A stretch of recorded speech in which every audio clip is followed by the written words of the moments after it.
Retomamos la narración del vídeo Condados catalanes Berenguer Ramón II, cuando en el año 1097 su sobrino Ramón Berenguer III heredaba el condado de Barcelona con tan solo 15 años de edad. A su alrededor la nobleza catalana miraba con recelo, pero el joven Ramón no solo sobreviviría a aquella inestabilidad, sino que la transformaría en una oportunidad. Ramón Berenguer III fue algo más que un conde feudal, diplomático astuto, estratega militar y sobre todo un visionario. Quería construir una entidad territorial sólida, cohesionada y capaz de negociar con todos los poderes del momento. Sentó las bases del futuro Principado de Cataluña. Consolidó su poder territorial gracias a la política matrimonial y a sus campañas militares. A principios del siglo XII, la vida en Cataluña estaba marcada por la inestabilidad.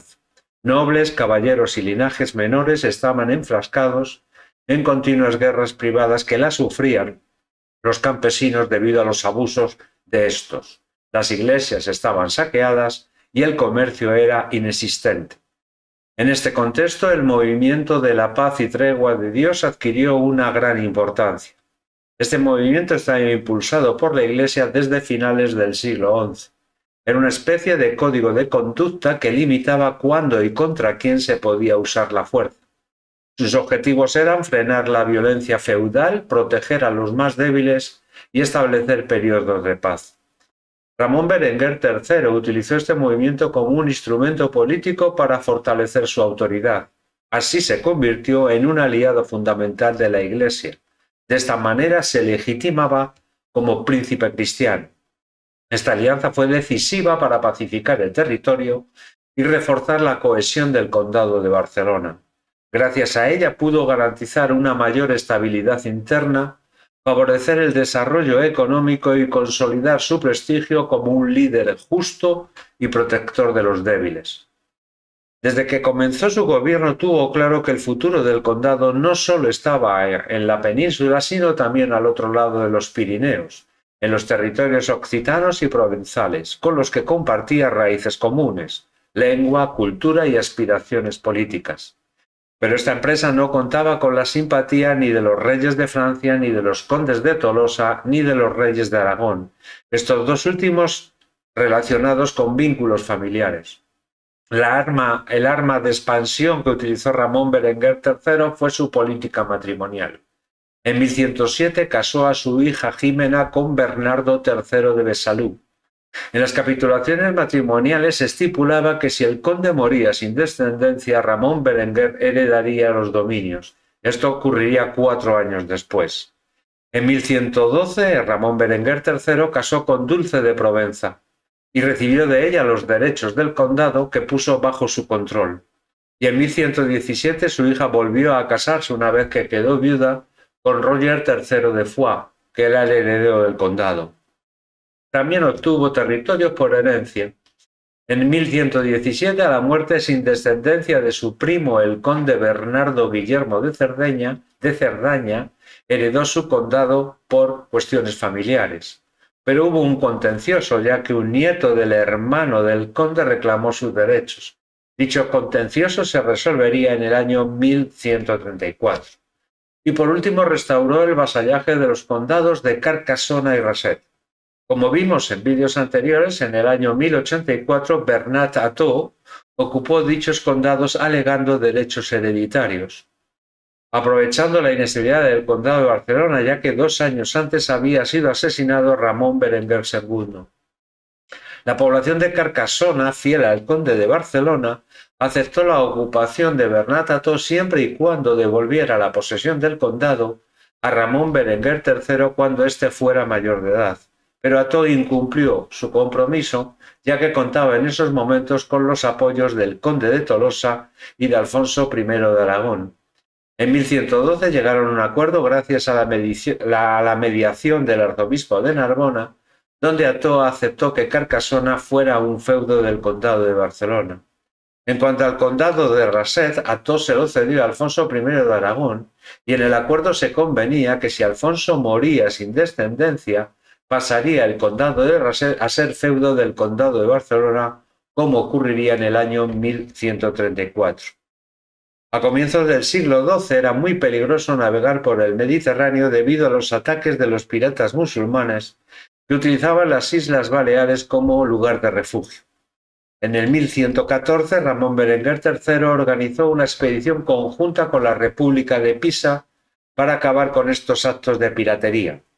A esta expedición se sumaron nobles provenzales y occitanos y también contó con el apoyo del Papa Pascual II, con lo cual esta expedición se convertiría en una especie de cruzada. Se llegaron a movilizar hasta 300 barcos. El asedio a la capital de la isla, la actual Palma, duró 30 días. Se liberaron a los cautivos, se saqueó la isla y se derribaron las fortificaciones. Pero fue un éxito efímero.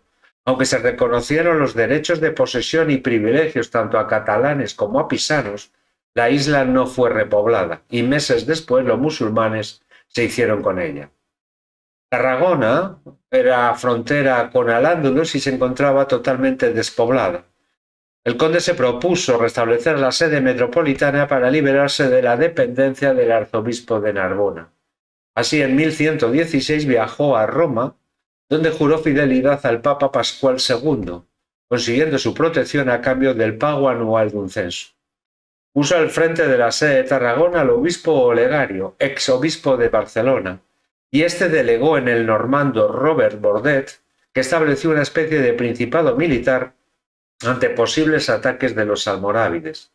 Por último, repobló el territorio, pero no tuvo mucho éxito y tan solo consiguió repoblar la ciudad, pero nada de sus alrededores.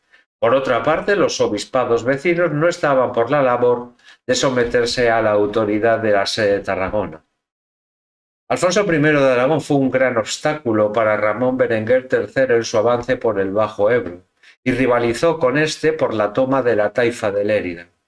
Ramón Berenguer en el año 1118 asedió Lérida, pero tuvo que abandonarlo, porque los almorávides llegaron en ayuda del taifa. Cuando Zaragoza cayó en manos de Alfonso I de Aragón, la taifa de Lérida se asustó y pidió a Ramón Berenguer su alianza y su protección, firmando un pacto en el año 1120. Alfonso consideró dicho pacto como una amenaza para sus aspiraciones en la navegabilidad por el Ebro y una salida hacia el Mediterráneo. Por eso, 2 años después bloqueó Lérida y en febrero de 1123 inició su asedio, que fracasó ante la respuesta de Ramón Berenguer III y su aliado el conde de Poitiers. Alfonso reconoció los derechos del condado de Barcelona sobre Lérida, pero poco duró, ya que en 1124 los almorávides vencieron a los catalanes en la batalla de Corbins. 2 años después, en 1126, un nuevo pacto entre Ramón Berenguer III y Alfonso I de Aragón, por el cual el rey aragonés se comprometió a no emprender acción alguna contra Lérida. En julio de 1131, Ramón III moría, y en su testamento repartía sus dominios entre sus 2 hijos. Al mayor, Ramón Berenguer IV, le daba el condado de Barcelona y el resto de los condados, y a su segundo hijo, Berenguer Ramón, la Provenza. Con esta decisión evitaba conflictos sucesorios y, por otra parte, garantizaba que su linaje se proyectara en 2 direcciones, por un lado la peninsular y por otro lado más allá de los Pirineos. Este testamento también incluía donaciones a instituciones eclesiásticas como a los monasterios de Ripoll y de Sant Cugat.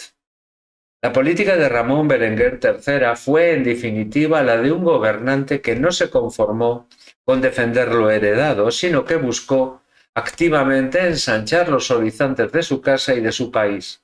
Con él, Cataluña dejó de ser una tierra fronteriza para convertirse en un puente entre el mundo peninsular y el mediodía francés, y ese vínculo lingüístico, comercial, político y cultural marcaría la historia catalana durante siglos.